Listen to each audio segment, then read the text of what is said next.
నేడే ఎన్టీఆర్ భరోసా సామాజిక పింఛన్ల పంపిణీ పెనుమాకలో లబ్ధిదారులకు పింఛన్ ఇవ్వబోతున్న సీఎం చంద్రబాబు. నేడు పిఠాపురం టూర్కు పవన్ కళ్యాణ్ 3 రోజుల పాటు సొంత నియోజకవర్గంలో పర్యటన.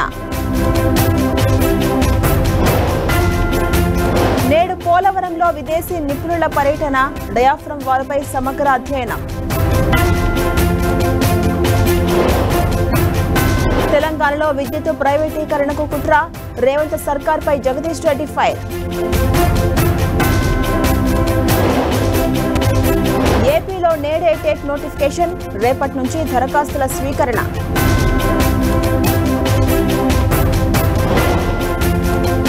నేటి నుంచి మళ్లీ పార్లమెంట్ సమావేశాలు, అస్త్రశస్త్రాలతో అధికార విపక్షాలు రెడీ.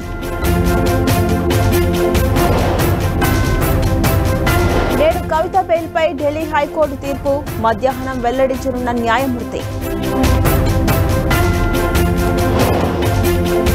వర్షాలు వరదలతో ఉత్తర భారత అతలాకుతలం, మరో 2 రోజులు కురుస్తాయన్న వాతావరణ శాఖ.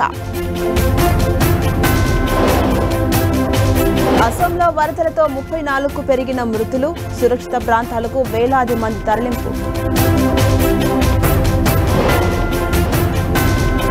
టీ20 భారత జట్టుకు బీసీసీఐ భారీ నజరానా, 125 కోట్ల ప్రైజ్ మనీ ప్రకటించిన జైషా.